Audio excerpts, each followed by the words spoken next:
Hello again, everybody. I'm Roger Hoover. Glad to welcome you back to the Crimson Tide Sports Network, and welcome to Crimson Drive. It's our weekly talk show streaming live every Thursday at 2 p.m. Central on our Facebook and Twitter pages, and we're glad you're with us for the next few moments as we take a look at what's going on with Alabama athletics.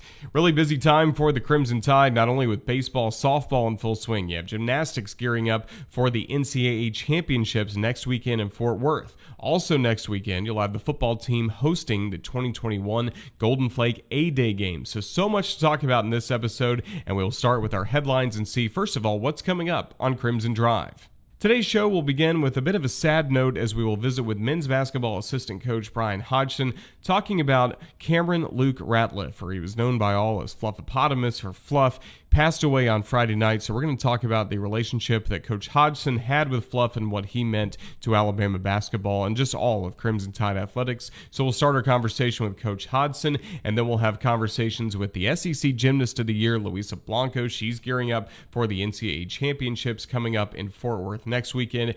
Earlier this week, I had a long conversation with Greg Byrne, not only about Fluff, but also everything going on with Crimson Tide athletics. So I think you'll enjoy getting to hear that monthly conversation with Greg. And then we'll take a look at some spring practice highlights from the Alabama football team as we keep getting closer and closer to A-Day. Taking a look at the headlines, we start with softball. Last weekend was a great weekend for the Crimson Tide, getting a sweep of Texas A&M in Tuscaloosa, and now the Crimson Tide are gearing up to take on Arkansas this weekend in Fayetteville. From Friday to Sunday, the Razorbacks are undefeated, playing softball at an extremely high level as the Razorbacks are off to a 12-0 start with a 2-game lead over Florida. Meanwhile, the Crimson Tide are coming in 29-4 overall, 9-3 in SEC play, but this is a pivotal weekend for Patrick Murphy's group. Bailey Hemphill, great performances as she got on base 12 out of 13 times against Texas A&M. She's your SEC Player of the Week. Lexi Kilfoyle, the SEC Newcomer of the Week. Continued great work by Kilfoyle in the circle for Alabama. Crimson Tide baseball team originally scheduled to play 2 games against ULM. Tuesday's game was canceled, but they did play on Wednesday afternoon at Sewell Thomas Stadium, and it was the Warhawks picking up the victory 5-3 thanks to some early runs. The Crimson Tide had a 9th-inning rally that came up just short, so ULM got the victory 5-3. Now this weekend, the Crimson Tide taking on Texas A&M in College Station from Friday to Sunday. Both teams kind of in the middle of the pack in the SEC at this point and really can't afford a loss, so a huge series coming up for the baseball team, also on the road at Texas A&M. Alabama gymnastics last weekend finished second at the NCAA Tuscaloosa Regional, but that's good. That means that Alabama moves on to the national championships, the final site in Fort Worth, Texas. Luisa Blanco was also named the WGCA Region 1 Gymnast of the Year, and coming up in a little bit after we hear from Coach Hodgson, we'll be having a one-on-one conversation with Luisa Blanco about her great success that she's had this season. Again, the football team continues getting ready. Another scrimmage is coming up at Bryan Stadium on Saturday, so Coach Saban and the Crimson Tide continuing to work towards A-Day, which will be coming the next Saturday on April 17th, and the 2021 Golden Flake A-Day game. And as we'll hear from Greg Byrne in a little bit, coming up possibly Friday or early next week, we're going to have the final details of everything you'll need to know about A-Day inside Bryan Stadium. Then finally, the women's basketball team making some roster moves over this week, adding in 2 transfer student athletes on Tuesday. Jemiah Mingo Young from Mississippi State. We saw her have great performances against Alabama over this past year. She's now on the Crimson Tide roster, as well as Kyla Wade Warren, who transfers in from Texas Tech. So we're glad to welcome those 2 young ladies to the capstone. Again, Alabama athletics lost somebody that was a dear friend on Friday night with the passing of Cameron Luke Ratliff. We all knew him as Fluffopotamus. Couldn't miss him on Twitter at Fluffopotamus88. He was a dear friend, and he just passed away due to complications from COVID-19. And while he was at Tuscaloosa in his 4 years as a student, especially the last 2 years, he struck up a very special friendship with men's basketball assistant coach Bryan Hodgson, and he joins us to talk about the friendship they had and also the efforts that have been made by Coach Hodgson and the Alabama basketball and athletics family overall to honor the memory of our dear friend, Fluff. Joined now by Coach Hodgson. And Coach, it's been a tough weekend for everybody with Alabama athletics with the passing of our really good friend, Cameron Luke Ratliff, known as Fluff or Fluffopotamus. Just what was your reaction to the news, and what have we lost without Luke? You know, we lost exactly what you just said, a friend. I think the best way I can put it, and I've said this to multiple people since I got the news, was Fluff wasn't just a fan or a Alabama student. He was a friend. He was a friend to me. I was telling Greg Byrne the other day, it's first time in my coaching career that I've been friends with a student that wasn't, a part of the basketball program as far as, a man, a manager, a player. And I genuinely considered him a friend. I mean, Fluff would stop by the house and we built a really strong relationship. So the news was devastating, that, to be honest with you. I was just with him last week and had a great conversation with him about his future. And I just I don't know if there'd be a person in the world that would have a negative thing to say about him. So we lost a great human being, a great friend, a member of the Alabama family, and I think someone that taught us all how to go about life every day, to be honest with you. How did your friendship with him start? You mentioned you haven't had a friendship like this with any student, and it takes a lot for someone to go kind of from the student section to beyond. So, how did it all start with you and Fluff? You know, we I told this story earlier, and it's just I can't. It just keeps playing over and over again in my head. But we played a home game last year, and we're a couple home games into the season, and that particular game, I had stayed late for some reason that night, a little later than normal, and I was going over some film stuff in the locker room and our staff locker room, and I walked out across the Coleman floor to walk the steps up to my office, and I looked over and Fluff was still sitting there. No one else was in the building. I mean, the janitors were done. So I walked over and he had this look on his face and he was shaking. His hands were shaking. And I asked him if he was okay. And we weren't very close at that point. I knew him. I'd met him. I knew what he did for the program. And he kind of looked at me and he was like, and he smiled and he was like, "I'll be okay, coach." And I was like, "Well, I can tell you're not okay. Like, what can I help you with? What, is there anything I can do?" And he kind of tried to downplay it again, as Fluff did. Fluff didn't like to be the center of attention, contrary to what he did here at Alabama basketball games. He didn't like to be the center of attention. So he kind of downplayed it again. And I had to really prod again and said, "Fluff, what's going on? Let me help you." And that's at the point where he talked to me about the anxiety that he struggled with. And he'd been battling it pretty strong at that point. And he was struggling that night in particular for no necessary reason. And anybody that's had anxiety before knows that sometimes that's the case. And so I sat with him and we talked for about an hour, maybe an hour and a half. And because I battled some anxiety in the past myself. There's no rhyme or reason to it. There's no it affects anybody and everybody. No one's excluded from it. It's a horrible thing, and he was really struggling with it. And that it was shortly after that he talked about that publicly on social media, and we had talked about that, and he, so we kind of started to grow our relationship there, and we had some things in common. Fluff has a younger brother, Noah, who's autistic. I have two sisters at home, adopted sisters that are both mentally handicapped that mean the world to me. They're both involved in the Special Olympics. And Fluff was involved in the Special Olympics, helping his brother Noah.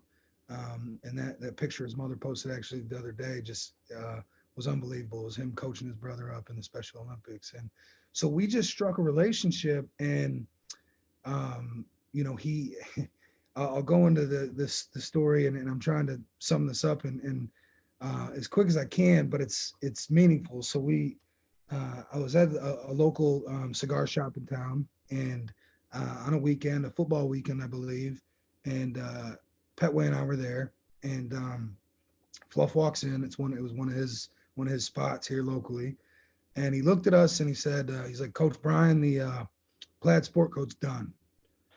And I was like, "What do you mean done? You can't, that's your deal. You got," and he's like, "Coach," he's like, "I've ripped that thing a little bit more every game. And every game I take it to a lady in town and she sews it up for me." He said, "I took it to her this morning and she looked at me and said, 'Fluff, this thing can't be fixed again. And he's like, so it's done. And Fluff, obviously paying out of state tuition, he had enough, financial strain on himself. So Petway and I kind of looked at each other and we're like, you know what, let's get him a jacket. And so we had a guy that we've purchased some suits from before, that we asked to come down and tailor them. And we had a couple people chip in, and we bought Fluff a sports coat, a tailored sports coat, which everybody has seen the video of him. When we gave it to him, and he was ecstatic. So the relationship just kind of spiraled from there, and I just we became close friends, and he would come to the house, he'd text me sometimes and just ask me what I was doing, or vice versa. I'd text him and, hey coach, you watching the game tonight, and can I come over? Or I'd invite him over, and we'd sit down and have a glass of bourbon or smoke a cigar. And he truly was a friend. And so and that's why it's just, he was more than a fan or a student to me. He was a real friend of mine. I know he was yours too. Mm-hmm. So he meant a lot to me. He certainly did mean a lot, and it seemed that way to the players as well. I mean, they just took him in so well, especially the last couple of years. What can you tell us about what the players thought of him and the way they got to welcome him into this program? It's obviously, when I talked to somebody about this the other day. So I think what I read was that he had been to 44 of the last 45 SEC games. So if you look at a guy, John Petty, Herb Jones, Alex Reese, 4-year guys, and you think of the fact that 44 of the last 45 SEC basketball games that they played, that familiar face was in the bleachers or in the stands every time. And there's value to that. I know it hurt them. I mean, I was out of town. I was following it on social media. They all showed up here to honor him at Coleman Coliseum on Saturday. And they're still hurting. He was a friend to them. They all knew each other. They communicated. He was their biggest fan here at Alabama, and I know that was near and dear to their hearts. And most importantly, those seniors, the fact that the same familiar face was at every game, like that's there's a lot to be said for that. Having something you can look up to, and no matter where you're at, whether you're in Missouri or Florida, that same guy was there, and I know that meant a lot to them. Yeah, I've never seen it before. I've been at big programs, small programs, D2, D3. I've never seen anybody have that kind of dedication like he did. It was amazing. Yeah, I mean, you see it all over the country. The fan that's at every home game, right? Yeah. Those are big time fans. They not what he did. I mean, this dude was making 10-hour trips in a Honda Accord to watch a basketball game and turn around and come home. And I think that a part that I think we all consider him a friend. I get choked up a little bit about it, but when we would leave games and he would be waiting by the bus just to send us off, and it's and I'm gonna miss that. It was something that you knew when you walked out of the arena. He was gonna be there, and one of the most memorable ones for me was when we played at South Carolina, and which is only a few hours from his hometown, and he drove back to North Carolina, picked up his father and his brother, drove him to Columbia to bring him to an Alabama Crimson Tide basketball game because it meant the world to him, and he wanted his dad to be there, and he wanted his dad to meet us. And his father and his dad were outside waiting for us at the bus. And I just remember thinking at the time, like, this is unbelievable. You talk about a kid that cares this much about this program through the ups and the downs. And the one thing that he wanted to do for his father for his birthday was bring him to an Alabama basketball game on the road, and was willing to travel combined probably 16 hours. That's a 16-hour trip on the road. That tells you a lot about who he is. Certainly does. And you mentioned you kept up with the news as he unfortunately passed away on Friday night. And then it wasn't long after that, you decided to start a GoFundMe page to help his family. Original goal, $10,000. Alabama fans from all over the SEC and the country chipping in. Now it's over $50,000. So what can you tell us about the fund, why you wanted to start it? And then you got to be amazed at the response. I am amazed at the response, but I'm not surprised. I didn't know. I had never done a GoFundMe before. I didn't know what to set the expectation at, or to where to set the bar. But I'm not surprised that the support is where it's at, and that it's over 50,000, because the amount of people that cared about him, the amount of people that impacted him. I was home in Buffalo to see my family for Easter weekend, and got a call from his mother on Friday night, and and it hurt, and I had trouble sleeping that night, and I woke up the next morning thinking, like, what in the world can I do? And there's not much you can do in that situation, to be honest with you. You obviously want to be there for the family and support them, but most importantly, I know where Fluff comes from. Just good blue collar working people, and I know that the financial burden that comes with these type of tragedies. And so I thought the best way to try and help was to lift that burden. And I had no idea how to do it, what type of feedback I was going to get. But I woke up that Saturday morning, I set it up, and it was like I had to turn the email notifications off, because I couldn't keep up with anything else that was going on, work related or otherwise, because it was just donation after donation. Other coaches in the SEC donated. Our rival coaches in the SEC donated. You saw the tweets from Tom Crean, Bruce Pearl, Frank Martin. Those guys. I get, there's not many people that that circle of guys would take time out of their day to tweet about in that situation, and those are great people and great coaches. But I mean, that Fluff had an impact on them.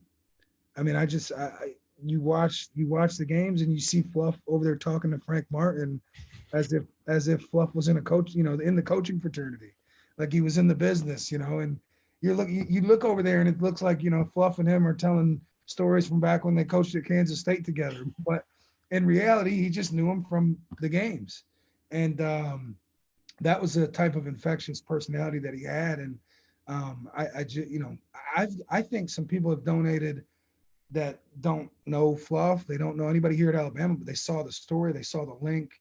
And I think, the best way to sum that whole thing up is, I think when you look at that GoFundMe account and you see the outpour support, I think it tells you a lot about the Alabama Crimson Tide family and a lot about sports in general. And Greg Byrne says it all the time. It's unfortunate, but a lot of times it happens in these moments when you realize how much of an impact sport has on people, a positive impact. And in this case, it's really shown. Fran Fraschilla tweeted about the story today. You saw Marty on his podcast. I mean, he talked about Fluff like they've been friends for 10 years, and so it was, I think, just as important as the money to help the family, which the mother is so thankful for. So anybody that watches this, and I will tweet out a thank you as well, and I'm sure she will, but I've talked to her every day. She is beyond thankful and happily overwhelmed at the support, because it has taken a huge burden off their back. But I think more importantly, I think they get to see how loved he was just by the amount of people that are clicking on that link and donating and retweeting. And I think it's been a blessing. Certainly has been, and thank you for all the work you've done to help support his family. I know Alabama fans are really appreciative. One last question about Fluff here. With COVID-19, we had limited capacity inside Coleman or on the road. You're coaching, I know you're locked in the game, you're yelling at the players and all that stuff. Did you ever hear Fluff kind of getting on the refs or an opposing coach? Did it ever make you chuckle any times on the bench this year? I did. It was hard not to. Right. That's how it was for me on radio. Yeah. Yeah. So, because that voice is one of a kind. And I would hear him in the background all the time. It got to the point where I don't want to say the word's not ignore, but like it became background noise. Like you expected it to be there. And he had particular officials that he had relationships with Doug Shouse was one of them. And I know Doug reached out. I mean, that tells you a lot. Teddy Valentine, he loved to talk to those guys, give them a hard time, but also it's funny because the amount of people that he would give a hard time to as a passionate fan, they all would turn around, smile, laugh, and talk about how much they liked him because they knew where he was coming from and what he was doing. It was never, ever disrespectful. he would make jokes at my house about even back to when he was doing, wore the FBI jacket. It was kind of his coming out party here at Alabama. And, he talked about like, well, I like that. I like that coach. I like such and such. I don't want them to be, I don't want them to think I'm being disrespectful. That was just him supporting his team and being funny. And that's who he was. And so you would always hear his voice. And then we had a little pregame routine, Fluff and I. When I walked out of the tunnel, I would always walk out behind coach. I'd kind of walk down to the end of our bench, and then I'd come back. I'd find him usually behind our bench on the road or across the court, and he would give me a little flex. And if he was close enough to hear me, especially with these limited capacity settings, I would say to him, Fluff, don't flex too hard because I'm not buying you another sport coat. And he would always give me like the hands in the air, like, can't make a promise. I think we did it at every road game I can remember this year. And I'll miss that. But I know that Alabama athletics, regardless of what it was, because you could find him at any sporting event on campus. We've got a special person looking out for us here moving forward. We certainly do. Very well said. And Coach, before we let you go, do also want to ask you about now that we're just over a week away from the season coming to an end against UCLA, but still what a season it was. You got to be tremendously proud to have been on this journey this past year, now gearing up for what's going to be a great summer leading into another terrific season next year. Yeah, thank you. We're happy. We're not satisfied. We told our guys, remember that feeling, what it felt like to lose in that Sweet 16 game and the way that we did. But with all that being said, it took a couple days to let it soak in and remember this, but we did have a great year. And that's a credit to our guys. The regular season championship, the conference tournament championship, the amount of individual honors, coach being named coach of the year.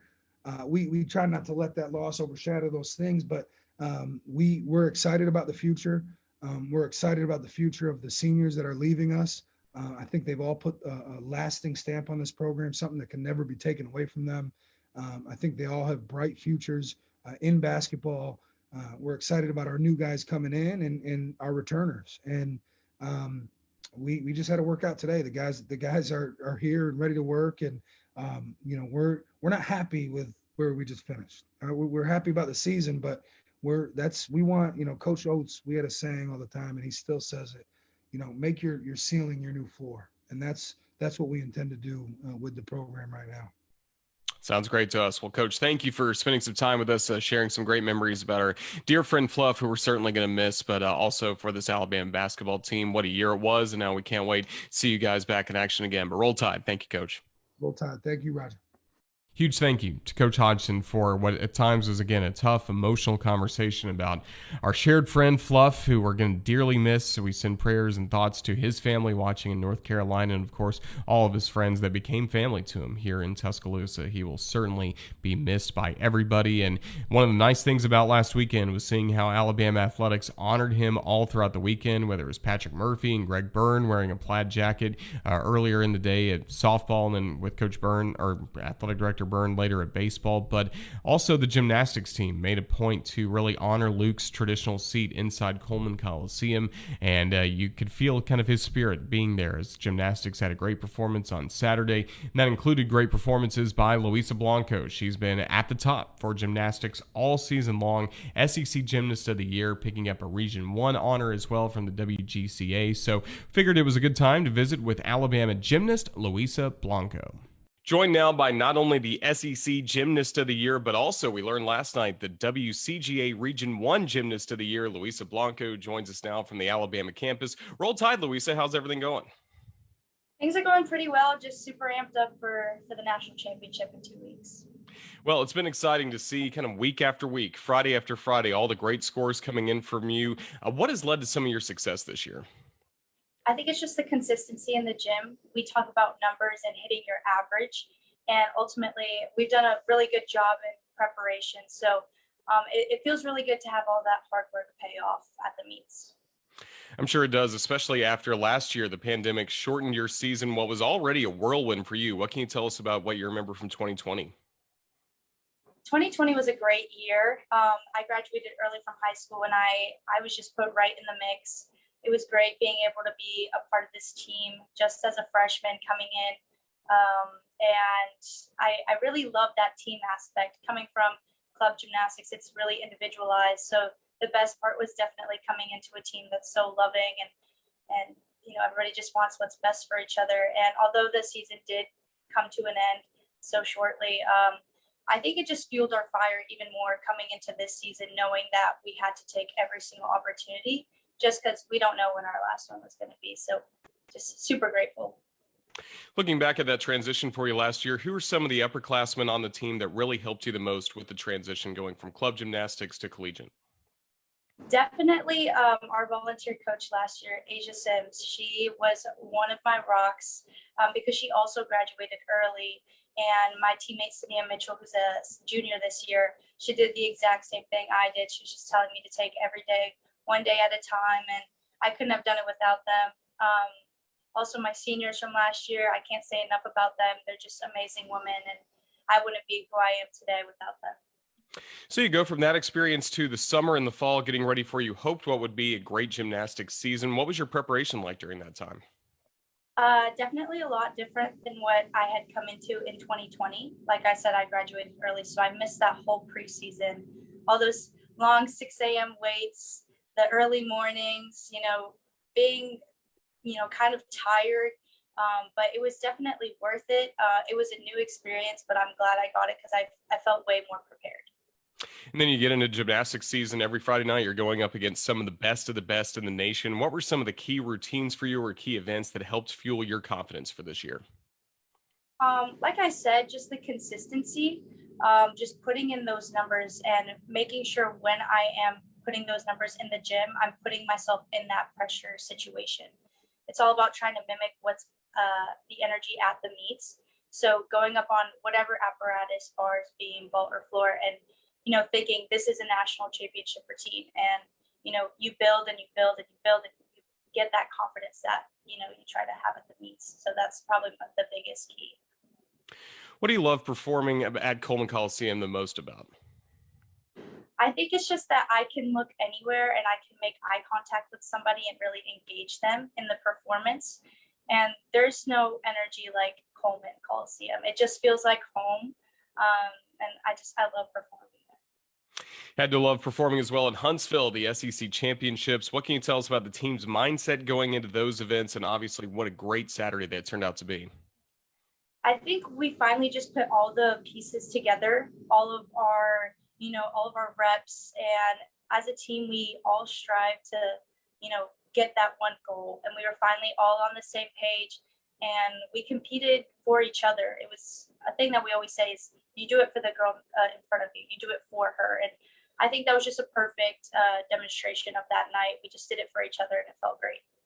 That was only a week after Nate Oates said after the men's team won the SEC tournament, hey, we're a championship school. Obviously, football had great success. Some other sports have had championships this year. You guys had to love right after he said that, boom, a gymnastics SEC championship. Right. That is right. It really was special to see that. And then you guys come home to Tuscaloosa. You're hosting the NCAA regional. What can you tell us about the preparation for what we saw last weekend? It was definitely great being home. It gives you an extra sense of confidence because, you have your home crowd, you've been on the events before and you know what to do. It's like this switch and your body goes like automatic. So being at home definitely helped hosting the regional championship. And I think we did a great job going through every single event moment by moment. And it was great. Friday certainly was great for you, starting with the balance beam, getting a perfect 10. When you were going through that routine, did you have in your mind, okay, this is the one where they finally say 1-0? Yeah, it's surreal to see that number.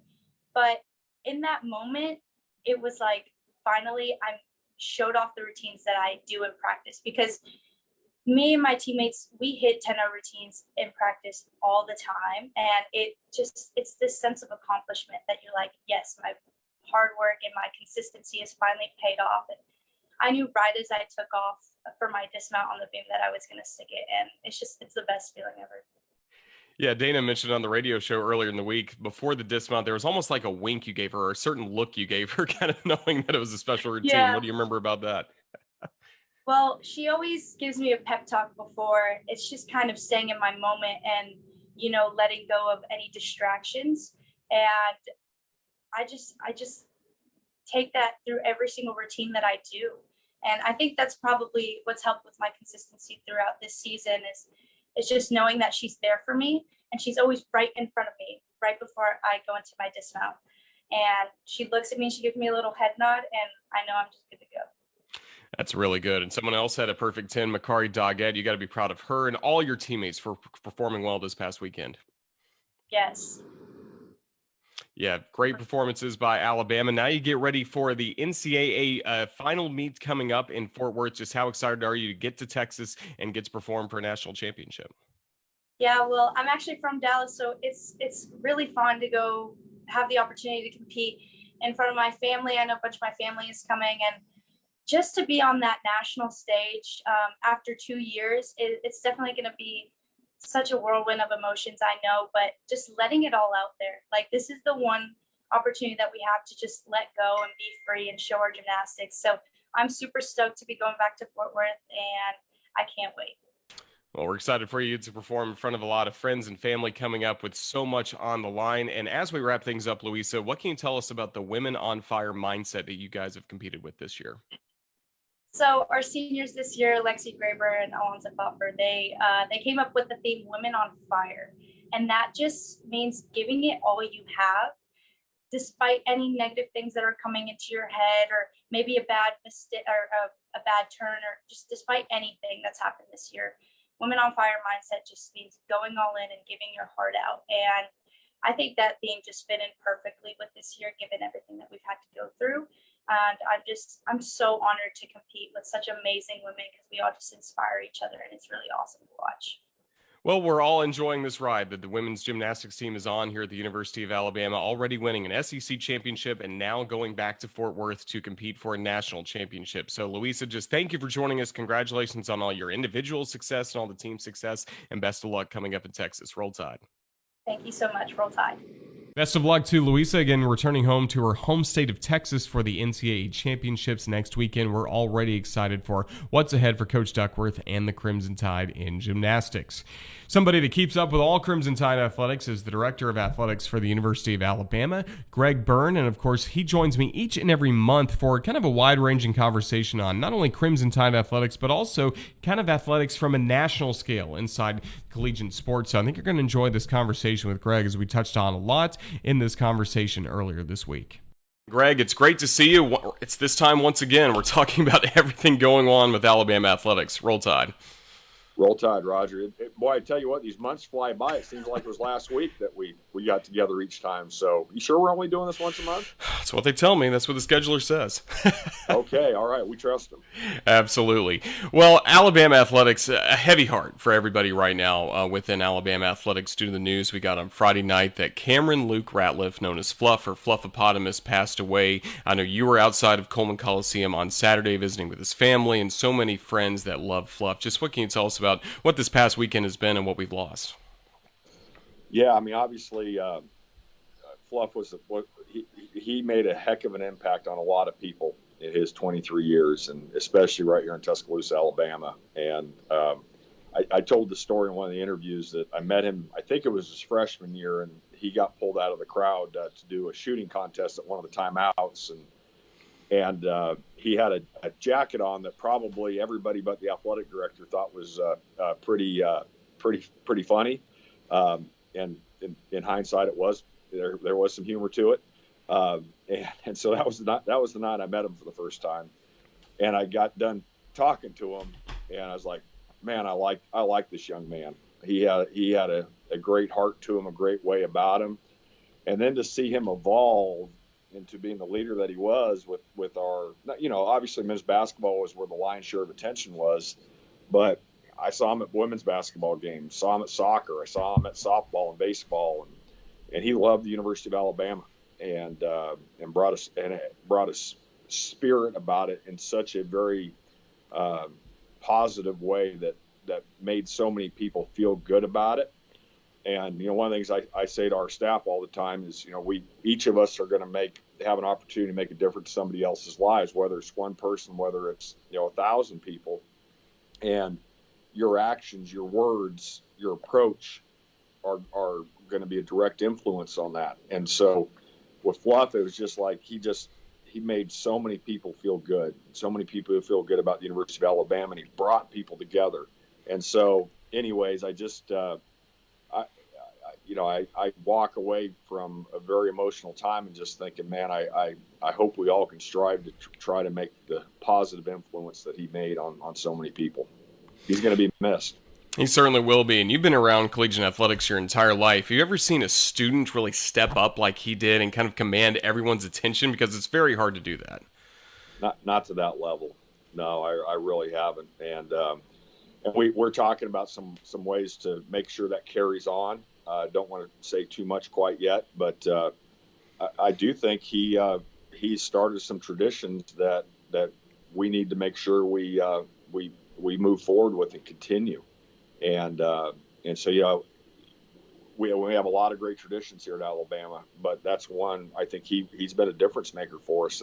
But I've seen a lot of very supportive students and fans and all that, but he's on a level that I think very few schools have ever seen.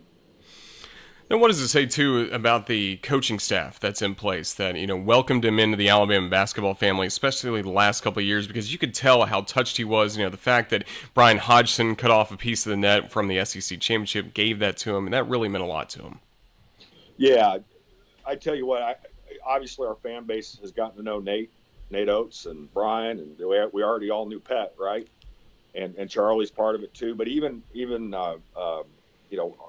that the entire support staff for our men's basketball program, and we got a lot of great coaches and staff throughout our department. But we're talking about basketball, men's basketball right now. They're good people. They really are. They're caring people. Bryan's story, which I think a lot of people saw this past year, his upbringing and some of the challenges that he had, that he was very transparent with, and he's got a heart about him that really is caring to a lot, to people in general. He started a GoFundMe account after Fluff's passing that I know has already exceeded its goal, and so I just think that I think that they showed a lot of love towards Fluff. And that it was reciprocal, and so it said a lot about the people that we have involved with our men's basketball program, and I'm proud to be associated with that. Sticking with men's basketball, of course, quite a run for Alabama this year, winning the SEC championship, the SEC tournament, and then in Indianapolis, able to make it to the Sweet 16. Just what do you make of the run that Coach Oates and his crew had in year 2 of their time in Tuscaloosa? Yeah, it was. You know what, Roger? It was fun. It was really special for the kids. All right, it was really special for the basketball staff, our entire department, our student body, our university, and our community. And it really was a positive shot in the arm in a very challenging year in so many different ways. And to see that emotion and again, it was something that helps put Alabama on the map. I was hearing throughout the tournament, from the SEC tournament to the NCAA tournament, from people out in the West Coast that I've been friends with for my entire life that were watching Alabama and paying attention to Alabama because of what the men's basketball program was doing and the success women's basketball had too, and gymnastics. And so to be along for that ride for everybody was, I think, something that was a real highlight. And then I see the media coming out after the Final Four doing their early top 25s, and there's a lot of positive enthusiasm about our program. We've had some good news today on the recruiting front as well, and success, enthusiasm, positive attitude, and energy—it's all contagious. And I think we've got a lot of that going on with our men's basketball program right now that we got to continue to build on. Certainly do, and the same can be said for women's basketball going to San Antonio. And I did want to see what you thought about some of the differences that were noted between the men's tournament and the women's tournament, and how maybe moving forward things will be better for the women's basketball tournament with more attention going towards it. Yeah, let me. I actually have an opinion about this. What Title IX has done from an opportunity to further women's athletics is beyond awesome. And the steps we've taken as a department, the college athletics has taken, is outstanding and wonderful. And that's the way it should be. That's the right thing. Okay. I also know that there was some issues with the women's tournament specifically this year that need to be addressed. Okay. And they're, in hindsight with it, they're like, there were issues with the weight room. I'm sure there were some other issues with some other areas too. So I'm not minimizing that in any manner. I also know the men's basketball leadership at the NCAA and the women's basketball leadership at the NCAA pulled off a very successful tournament under very trying conditions. And so while you have to pay attention to the issues that were there, and they have to be improved, and that's right. That's the right thing to do. I also was a little concerned at times that, man, everybody was just killing these people who were working their tail off and trying to pull it off on the right way and do the right thing. And it wasn't perfect. But you know what, Roger? I'm not perfect. I know that. Man, I make plenty of mistakes every day. And we need to learn and we need to grow from this and make sure these issues are addressed. But at the same time, too, I do believe that the leadership from a basketball standpoint with the NCAA was really trying to do as good a tournament as they can under conditions they've never faced before.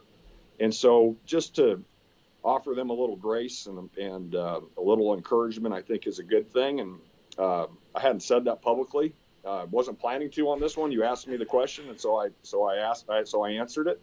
But I just want to give those folks attaboy, attagirl for pulling off a successful tournament for everybody involved. And, I know our experience, it wasn't ideal on the men's side. With the bubble's tough for everybody. Same with the women's side. The bubble was tough for everybody. There were some food issues here and there, but they worked through them. And I got to confess that 8:20 kick or tip time last night was a little late for me, so I didn't make it through the entire game. But I'm sure the young men both at Baylor and Gonzaga, and then obviously at Arizona and Stanford that made the championships on the women's side, that was a heck of an experience for them and something they're going to remember the rest of their lives.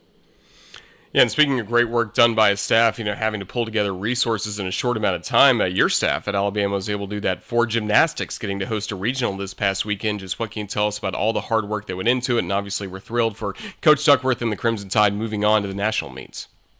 Yeah, I'm really proud of the team and Coach Duckworth for going and winning the SEC, and then at the same time too being able to host regionals and advancing through there to where we're going to go to Fort Worth next week and have the semis on Friday, and hopefully we can perform well and have a chance to compete for a national championship on Saturday. And one of the groups that maybe don't get a lot of attention, but I've talked about it probably before in an interview with you, Roger. When you work in event operations in a major athletic department or any athletic department, especially smaller ones that don't have as many people, those folks are the first ones there. When on event day, they're the last ones to leave. And there's a lot of planning, especially this year because of all the COVID restrictions, to pull that off. And Red Leonard, who oversees that for us, and his staff, and even on the facility side, Brandon Savage and his team, they have just put in so many hours and really have gone over and above, because we've had a hiring freeze in our departments. When we've had people leave, we haven't replaced them for, some we have, but others we haven't.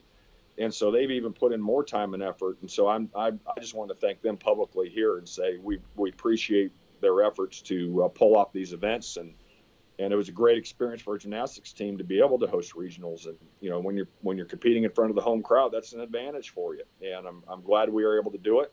And then we're going to be hosting SEC softball. We're going to be hosting SEC women's tennis, and hopefully get a chance to host a regional in softball, and we got some work to do in baseball as well. But we're where we are RPI wise and such. We're certainly not out of the question to have postseason in baseball too. So a lot still ahead for us, and I'm proud of the gymnastics team, but I'm also proud of our staff. And you got to be proud to have weekends like we had this past weekend. Gymnastics, as I mentioned, going at Coleman Coliseum, and then you can look at baseball, softball at home. And I know next weekend is going to be a great weekend on campus of the University of Alabama. What can you tell us about A-Day coming up on Saturday, April 17th? Yeah, so tickets go on sale this Saturday. We should know Friday exactly what capacity will be for sure. And we're looking forward to get a chance to get everybody together and within what we're allowed to do. It's going to be great. It's going to be great to have a spring game again this year with A-Day, and we didn't have that last year. I know the guys will be pleased to have spring ball come to an end. But at the same time, too, I know Coach Saban and his staff have been working hard, and the team working hard this spring and getting ready for what the upcoming fall will look like. And certainly optimistic with some of the way that some of the numbers are going from a COVID standpoint. And I know I see the vaccinations are up when I usually drive by DCH about 6:30 in the morning, and the people are already lining up getting their vaccine. I'm going to get my second one this Saturday. I'm looking forward to being fully vaccinated, and hopefully people are seeing more and more access to vaccinations and give us a chance to get back to normal here. That's certainly what we're all looking forward to. As we start to wrap things up, of course, we will have one more monthly conversation, I believe, coming up in May before we take a little bit of a break over the summer. But just what are some of the summer steps that you take in making sure we're ready for the next school year? Well, yeah, we're obviously we're still paying a lot of attention from a health standpoint for the well-being of our student athletes, and for us, COVID is something we've had to try to do our very best to manage. And Jeff Allen and Dr. Rob and our medical folks our trainers, again, talk about tireless workers and commitment to the student athlete. They've been incredible. So we got to make sure we stay focused on that. What opportunities are ahead from a vaccination standpoint, with making sure that those opportunities that are there when it's appropriate. Then we've got, we're working on our, got to finish strong academically, which is critical to our success and the young people's success, and training and develop for a whole nother sports season. A lot of that takes place over those summer months, and it will be good to see, because last summer, we weren't here a whole lot, and when, just like when we had our first soccer game last fall was the first event that we had, just little things that we get to see where we're making progress, where the young men and young women in our program are together, where we have a chance to gather in crowds more and more, and looking forward to that hopefully for next fall. As I've said publicly, we are planning on full attendance. We're going to follow the guidelines that were set by our state and medical leadership, but we're very optimistic about the opportunity to get everybody back together next year, and that's what we want. Well, it's going to be special to have Alabama fans back inside Bryant-Denny Stadium again coming up for A-Day on the 17th. We have a lot of baseball, a lot of softball, tennis, golf, a lot of great competition still ahead. But, Greg, just thank you for your time here in early April. Can't wait to our next visit coming up in May. Thanks, Roger.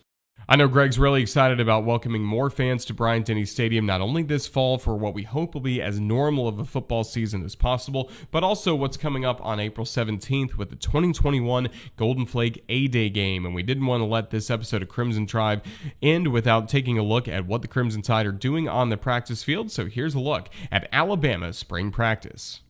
6-inch wood step and freaking vertical. Right here, don't get reached. So go. Boom. Good. Nice job right there. Love it.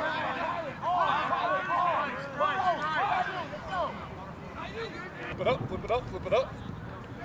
Okay, it's a wide 9, Robbie. Wide 9. Get away, cut and go. Get upfield, make the cut and go. Better now, come on, don't be a madman. Right, Go, bring your hips. Go. Now we're working the top of the curve. Negative angle, just bump the quarterback.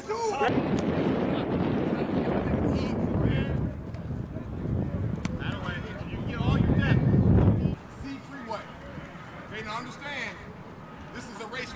Max, slide in. Come on, let's take 3x1 to the other side. Flip it. All right. I'll try to come to your linebacker.